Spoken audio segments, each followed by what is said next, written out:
Masaya na naman ang JD namin dahil lumabas siya ng bahay.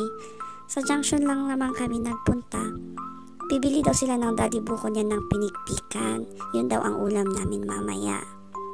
So ayun, namili na nga sila ng manok na bibilhin at ipapasunog nila ito para iluluto na lang pag uwi namin ng bahay. Sabi nga niya, dakkel-dakkel daw yung pinili nila ni daddy niya na manok. May nadaanan nga pala kaming nagtitinda nito, kaya bumili ako ng 3 para matry muna yung candy niya. Nagtambay muna kami ng konti kasi hinihintay pa namin matapos yung pinasunog naming manok. Kasi maraming pila. So ayan, naubos na niya yung ilang Dutch meal niya na pinabili niya sa daddy niya. So matagal pa yung pinapasunog namin kaya ayan, naglilikot na siya, naboboring na siya. Kung ano-ano nang nakikita niya. At sa wakas ay natapos na rin yung pinasunog namin kasi muntik na niyang maubos yung isang pack ng Dutch meal niya. Tinamad na siyang maglakad kaya ayan, nagpabuhat na siya sa daddy niya. May nadaanan kami nagtitinda ng fresh buko.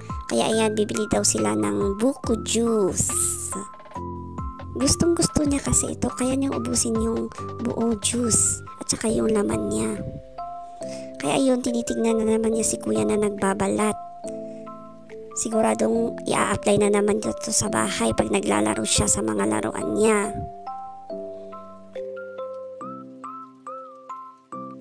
Nang malapit na kami sa bahay, ayun, nagdesisyon na siyang maglakad kasi banog-banog daw si daddy niya. Oh.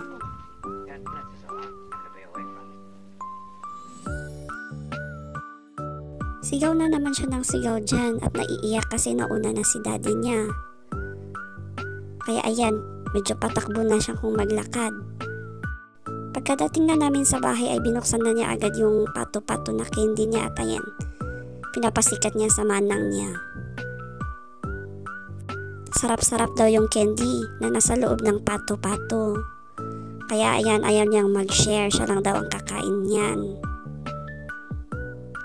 Yan lang for today's video ni JD. Salamat sa panunood!